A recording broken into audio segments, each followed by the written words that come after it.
Hey everyone, welcome back to Women Making Waves. Today I have the partner of Rise Strategy Group, Tarrah Cooper Wright. Hey Tarrah.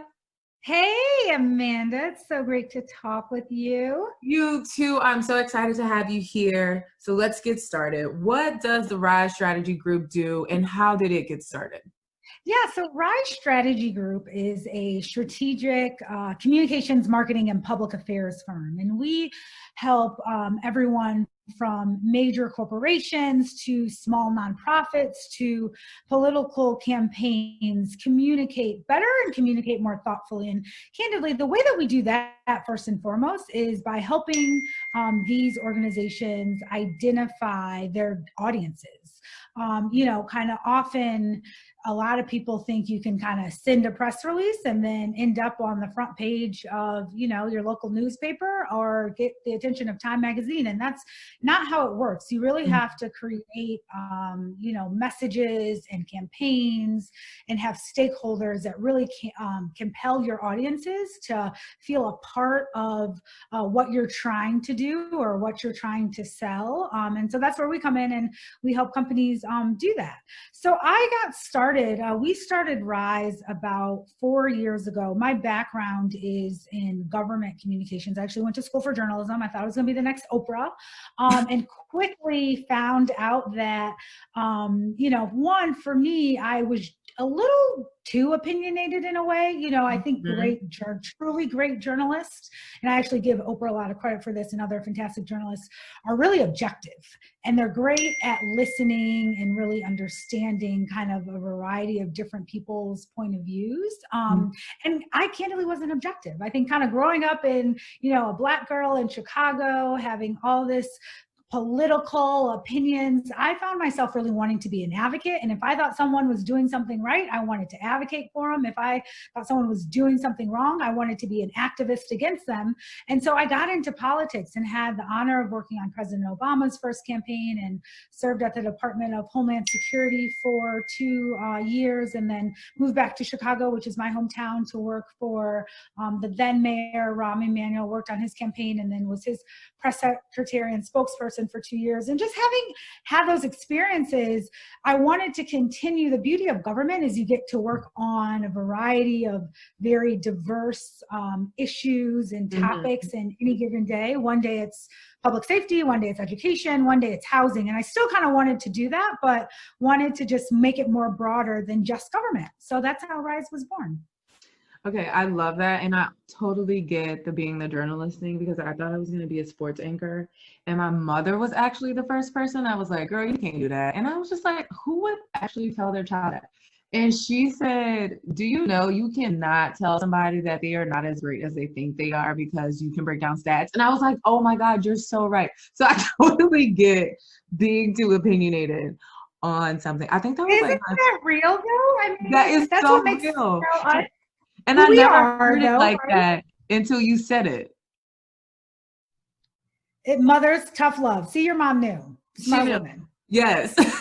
So what? So okay, you kind of touched on it, but why is messaging so important for your clients? Well, I think that, that's such a great question, because I think everyone, kind of wants to see their name in print or on a billboard, and everyone's kind of going for those quick press hits without realizing that I think right now in 2020 have probably some of the most conscious consumers that we have ever had in, I think definitely in our lifetimes, but I would even say like in generations, in our parents' lifetimes. Like, people want to buy products or be a part of, kind of campaigns or vote for people who they really believe in and who really relate to them. And in order to do that, you have to focus on a foundation of very authentic messaging. Like, people, it has to pass the sniff test and things have to be real. And I think you're really seeing this right now with so many, kind of multicultural marketing campaigns and, everybody, I feel like really like being Black is the new Black. Like, all of a sudden people are realizing that like pop culture, in hip hop, and just again, having Black people around is not only good for business, but is also just a good policy. Right. And so to do that, you just have to have good messaging. You have to be able to articulate not only what you're trying to do or sell, but really how it will impact and change people's lives. And that's hard. It's hard for, McDonald's, I think, to go from just being a hamburger company to, being 360 caring about the culture. Like, that's not an easy thing. And I think we've seen a lot of companies do it right, and we've seen a lot of companies do it wrong. And it's really important that, people are being just authentic about it. So what project or campaign are you most proud of to date? Who had amazing messaging from the help of the RISE strategy group? Well, I have been very, very, very fortunate to work with in the government sector, two people who I just admire as genuine public servants. Like, I kind of cringe and my hair raises when people are speaking out, former President Obama and former Mayor Rahm Emanuel, and they call them politicians, because I think these are two men who have really dedicated their life to service. And when I was Mayor Emanuel's press secretary, one of the things that I'm most proud about was actually, a policy that we initiated across the city to end and eradicate food deserts in minority communities. Often, in a community that I live in, and I'm sure and you live in, you can walk one block and there's a Whole Foods, you can walk another block and there's a Trader Joe's, you can walk another block and there's a pharmacy, and, all the things that we need to have the choice to live a healthy and nutritious life are right at our fingertips. For a lot of communities, especially communities in Chicago on the South and West Side, that just does not exist. Children are having, to get their produce from gas stations, or, beauty supplies are selling juice. And that's, where moms are getting, nutrients for their children. So, working very closely with the former mayor, we created a policy that said before the major big box grocery stores could build in north side of the city or downtown, which, candidly are predominantly higher income white communities, they had to also have a plan to build on the south and west side. So that for the first time ever, there is a Whole Foods in Inglewood of Chicago, which, is historically just a very challenged community. It's a beautiful community. There are great people, but it also has high crime and gun violence. And, it did not have like a major grocery stores. And I'm really proud about that, because when I think about the pandemic that we're experiencing right now in COVID, we know that, the reason that it's disproportionately impacting more Black people and Latino people than any other population is because disproportionately Black people have never had access to quality health care. We've never had the proper, nutrition at our fingertips that we should have had. So, as the saying goes, when white people catch a cold, Black people get pneumonia. That's being so exasperated as a result of COVID. So just really, really proud about that. Also, in Chicago, we lengthened the school day and year.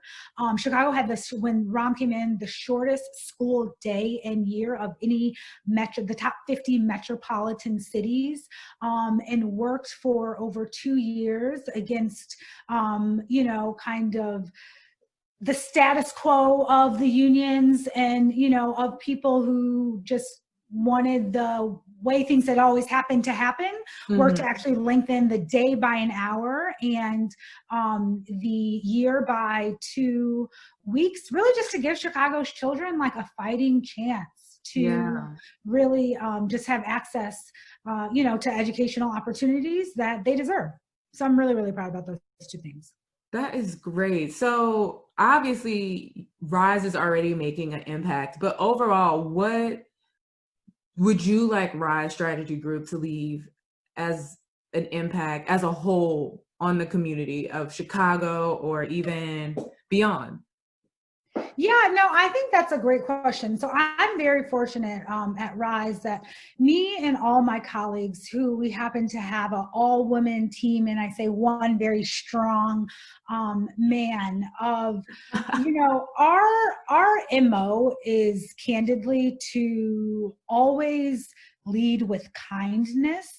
And to never lose your hustle. Those are two things that it's in our blood, it's in, our Love DNA. And that. I think that it is so critical right now, the kindness aspect, Yes. especially because we are all facing challenging times. Like, Mhm. no way around it. Whether you're an entrepreneur, whether you're a corporate executive, whether you're running a nonprofit, this pandemic has rocked all of our worlds in ways that not only we could have never anticipated, but no one saw it coming because it's a Right. pandemic. So it kind of came overnight. It came overnight and it impacted the entire world. And so, I'm always just so inspired really by my team. I really give them so much credit for the way that we are continuing to, kind of support our clients, but also support our colleagues. We all, we work with reporters a lot to do our work and really depend on them and depend on our relationships,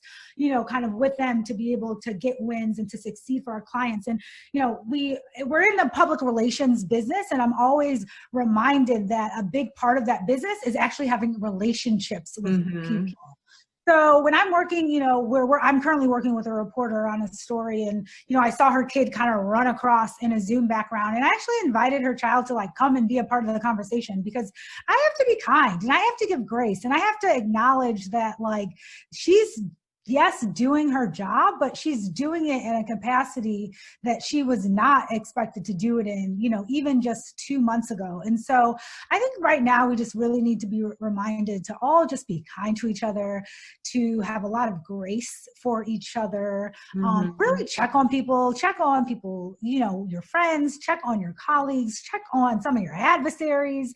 We all, again, this is really, I think we're going to come out of this just reminded of who, kind of who in our worlds was there for us and was really just real for us. Who was real for us during this time?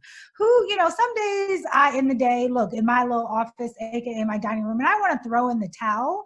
And it's okay to be vulnerable with people right now about that. And, just to be just kind and have a lot of grace for others. And then also just about hustle. And I'm just so inspired by you and even, kind of creating this, project right now, because you can never lose your hustle in the good times and in the bad. 2020 for Rise and for a lot of our clients and people who we know was off to an epically amazing start.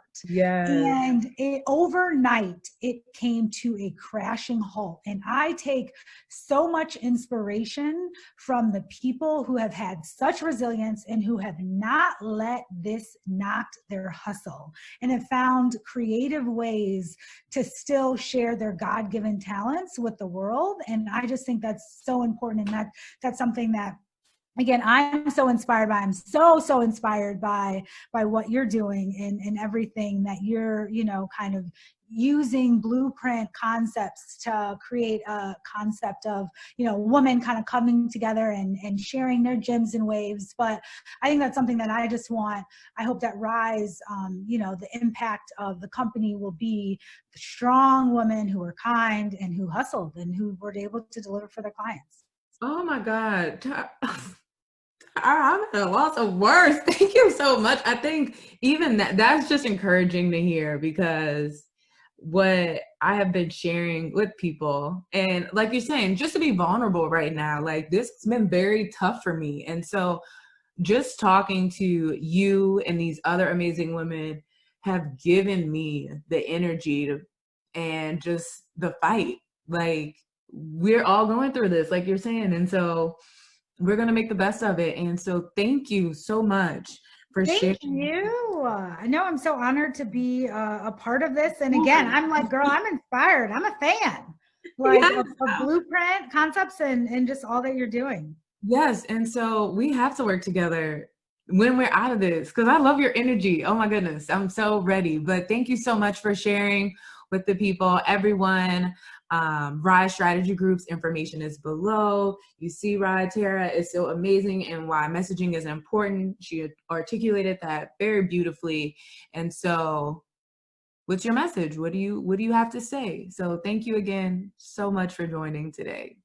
Thank you. And I hope you and all your family, good people of New Orleans, which is my favorite city, Soul City, Yes. are staying safe and having several seats inside. Yes, several seats. Okay. Bye, girl. Bye.